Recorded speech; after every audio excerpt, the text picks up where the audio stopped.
Hello friends, इस video में हम बात करने वाले हैं इंडियन कोस्ट गार्ड बहुत ही शानदार वैकेंसी के बारे में हम लोग बात करेंगे, जो कि ministry of defence Indian coast guard की वैकेंसी आई हुई है। इस फॉर्म को आप सभी 25 जनवरी 2023 से 9 फरवरी 2023 तक फॉर्म फिल कर सकते हैं। एक महत्वपूर्ण बात आपको बता दें कि लास्ट डेट फॉर्म फिल 9 फरवरी 2023 तक है। इस वीडियो में हम बात करेंगे selection process, age, qualification, salary, height और भी बहुत कुछ बात।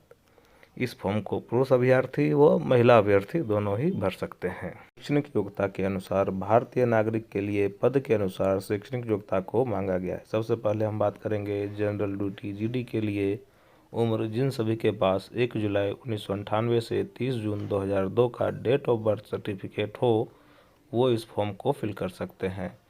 इस फॉर्म को फिल करने के लिए मेल कैंडिडेट ही एलिजिबिलिटी क्राइटेरिया को पास कर पाते हैं। फीमेल इस फॉर्म को नहीं भर सकती हैं। शैक्षणिक योग्यता की बात करें तो इस फील्ड से संबंधित कॉलेज से 60% मार्क्स और इंटर में आपके पास मैथ और फिजिक्स सब्जेक्ट होना चाहिए। इनके अलावा आपके पास में 55% मार्क्स का संबंधित ट्रेड से डिप्लोमा भी होना चाहिए। दूसरे पोस्ट के बारे में हम बात करेंगे कमर्शियल लाइसेंस पायलट एसएसए के लिए मेल फीमेल दोनों कैंडिडेट इस फॉर्म को भर सकते हैं। आपके पास डेट ऑफ बर्थ सर्टिफिकेट 1 जुलाई 1998 से 30 जून 2004 का होना चाहिए। शैक्षणिक योग्यता की बात करें तो आपके पास इंटर में फिजिक्स एंड मैथ का सब्जेक्ट होना चाहिए। मिनिमम 55% मार्क्स चाहिए तथा डिप्लोमा किया हो संबंधित ट्रेड से, तो आप फॉर्म अप्लाई कर सकते हैं। तो हम बात तीसरे पोस्ट टेक्निकल मैकेनिकल पोस्ट की बात करें तो आपके पास 1 जुलाई 1998 से 30 जून 2002 का सर्टिफिकेट होना चाहिए डेट ऑफ बर्थ का, तथा इंजीनियरिंग डिग्री होना चाहिए 60% के साथ में। आप किस फील्ड से इंजीनियरिंग कर सकते हैं किए हुए होंगे? आर्किटेक्चर, मैकेनिकल और मरीन और ऑटोमोटिव इत्यादि फील्ड में डिग्री अनिवार्य रखा गया है इस पोस्ट के लिए। साथ में मैथमेटिक्स और फिजिक्स सब्जेक्ट आपको कंपलसरी ही होना चाहिए 12th में 55 मार्क्स के साथ में 55% डिप्लोमा का आपके पास में सर्टिफिकेट या डिप्लोमा होना चाहिए। हम बात करेंगे टेक्निकल इलेक्ट्रिकल इलेक्ट्रॉनिक्स पोस्ट की बात करेंगे तो आपके पास में एज क्राइटेरिया 1 जुलाई 1998 से 30 जून 2002 का सर्टिफिकेट होना चाहिए तथा आपने इंजीनियरिंग डिग्री 60% आपके पास में हो। किस फील्ड में आपके पास में होना चाहिए? इलेक्ट्रिकल, इलेक्ट्रोमोटिव, टेलीकम्युनिकेशन, पावर इत्यादि में आपके पास में होना चाहिए। लो एंट्री में आपके पास में 1 जुलाई 1994 से 30 जून 2002 का सर्टिफिकेट होना चाहिए। मेल और फीमेल दोनों कैंडिडेट के लिए है। लो का डिग्री आपके पास में होना चाहिए, जो कि 60% मार्क्स अनिवार्य रखा गया है। इसमें आपको 60% मार्क्स होना चाहिए लो की डिग्री में। लो एंट्री में दोनों ही कैंडिडेट फॉर्म को फिल कर सकते हैं।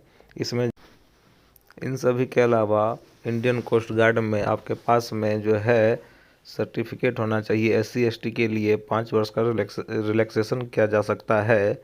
5% रिलैक्सेशन जो है सो SC ST के लिए किया जा सकता है। SC ST कैंडिडेट के लिए 12th मार्कशीट जो है सो आपके पास में भी होना चाहिए।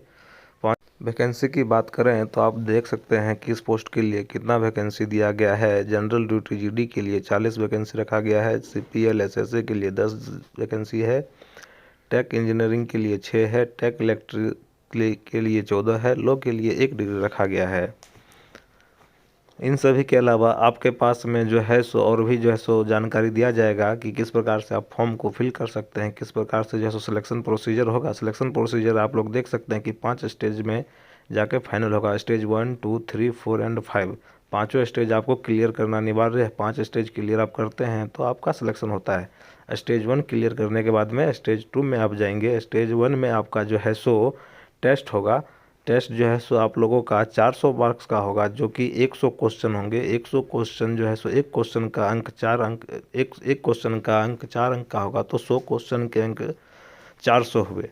इसमें नेगेटिव मार्किंग का भी ध्यान रखा गया है। अगर जो इनकरेक्ट होता है तो नेगेटिव मार्किंग भी होगा। अगर जो सिलेबस की बात करें तो सिलेबस में आप देख सकते हैं GD CPL SSA के लिए है English 25 marks, reasoning 25 marks, general science 25 marks, general knowledge 25 marks. Total 2 घंटा आपको दिया जाएगा। सेक्शन 2 की बात करें मैकेनिकल एंट्री में तो English 10 marks, reasoning 10 marks, general science and mathematical aptitude 10 marks का है, जनरल नॉलेज 10 मार्क्स का है। मैकेनिकल आपसे 60 मार्क्स का पूछा जाएगा। 2 आवर्स का आपको टाइम दिया जाएगा। सेक्शन 3 जो है सो इलेक्ट्रिकल इलेक्ट्रॉनिक्स एंट्री के लिए इंग्लिश 10 मार्क्स का रखा गया है, रीजनिंग रखा गया है 10 मार्क्स का, general science and mathematical aptitude 10 marks का, जनरल नॉलेज 10 मार्क्स का, इलेक्ट्रिकल इलेक्ट्रॉनिक्स 60 मार्क्स का, इसमें आपको टोटल 2 आवर्स का टाइम दिया जाएगा। एक बात आपको नोटिस करना होगा, स्टेज 1 क्लियर करने के बाद में आप स्टेज 2 में जाइएगा। स्टेज 2 में आप जो है सो स्टेज 1 बिना क्लियर किए हुए नहीं जाइएगा।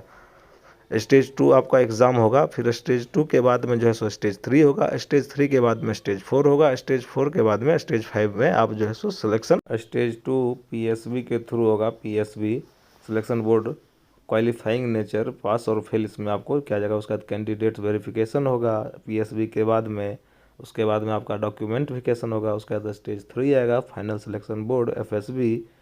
स्टेज 3 आप अगर जो क्वालिफाइंग कर लेते हैं तो स्टेज 4 में जाते हैं। स्टेज 4 में आपका मेडिकल एग्जामिनेशन होता है, जो आप स्टेज 3 क्लियर करते हैं उन्हीं का स्टेज 4 होगा। स्टेज 4 क्लियर करने के बाद में जो है सो आप लोग का जो है सो मेडिकल एग्जामिनेशन होगा। मेडिकल एग्जामिनेशन के बाद में आपका इंडक्शन होगा स्टेज 5 में। स्टेज 4 क्लियर करने के बाद में आपको स्टेज 5 में आना होता है। बाद में आपका रिजल्ट जो है सो डिक्लेयर कर दिया जाता है। जो भी शॉर्ट लिस्टेड होते हैं उनको जो है सो किस प्रकार से आप अप्लाई कर सकते हैं, आप यहाँ पे देखिए ऑनलाइन अप्लाई आप 25 जनवरी 2023 से 9 फरवरी 2023 तक आप कर सकते हैं। कैंडिडेट जो है सो आप join Indian coast guard .cdac.in पर जाकर इनको अप्लाई कर सकते हैं। वहाँ पे नियम भी चेक कर सकते हैं, क्या क्या नया नियम आया है, क्या क्या करना है, क्या नहीं करना है, कि कितना पोस्ट बढ़ा है, कितना पोस्ट नहीं बढ़ा, इन सब का वहाँ पे आप जानकारी ले सकते हैं। उसके बाद में जो है सो आपको जो है सो क्या बोलते हैं स्टेज 1 के लिए passport size recent colour photograph आपके पास में होना चाहिए। उसके अलावा जो है सो रिटर्न आपके पास में जो है सो सिग्नेचर होना चाहिए, image scanned clear left and right hand thumb impression image भी आपका होना चाहिए। डेट्स ऑफ बर्थ सर्टिफिकेट भी होना चाहिए। आइडेंटिटी प्रूफ में आपके पास में Aadhaar card, voter ID, passport, PAN card, driving licence होना चाहिए, सर्विस सर्टिफिकेट होना चाहिए, डोमिसाइल सर्टिफिकेट, रेसिडेंट सर्टिफिकेट जिसको कहा जाता है वो होना चाहिए। स्टेज 2 में आपके पास में 10th का मार्कशीट एंड सर्टिफिकेट होना चाहिए, 12th marksheet certificate, diploma year wise या सेमेस्टर वाइज मार्कशीट सर्टिफिकेट होना चाहिए, ग्रेजुएशन या पोस्ट ग्रेजुएशन का होना चाहिए, ओरिजिनल प्रोविजनल डिग्री चाहिए आपके पास में। इस प्रकार से आपको जो है सो एनओसी भी चाहिए। उसके बाद में आप लोग का कैटेगरी सर्टिफिकेट भी चाहिए, आप लोगों के पास में होना चाहिए। कमर्शियल पायलट के लिए आप अप्लीकेबल होते हैं, फिर ये नियम में दिया गया है, नोट में दिया गया है। आपके पास में जो डॉक्यूमेंट आप वहाँ पे ऑनलाइन करते समय करेंगे, आपके पास में जेपीईजी एंड जेपीजी फॉर्मेट होना चाहिए। फोटोग्राफ थंब का 10 KB से 100 KB का होना चाहिए। ये सब जो है सो नियम में दिया गया है। अगर जो एग्जामिनेशन फ़ी की बात करें तो 250 रुपये रखा गया है। आप इसको ऑनलाइन माध्यम से क्रेडिट कार्ड, UPI, रुपए, मास्टर कार्ड, क्रेडिट कार्ड सभी माध्यम से आप इसको कर सकते हैं। एग्जामिनेशन सिटी आपको जो है सो किसी भी कैंडिडेट को 5 जगह पे लोकेशन चुनना होगा, जो कि 30 किलोमीटर के अंदर भी आप अपने रेसिडेंस या कम्युनिकेशन रेसिडेंस से आप दे सकते हैं।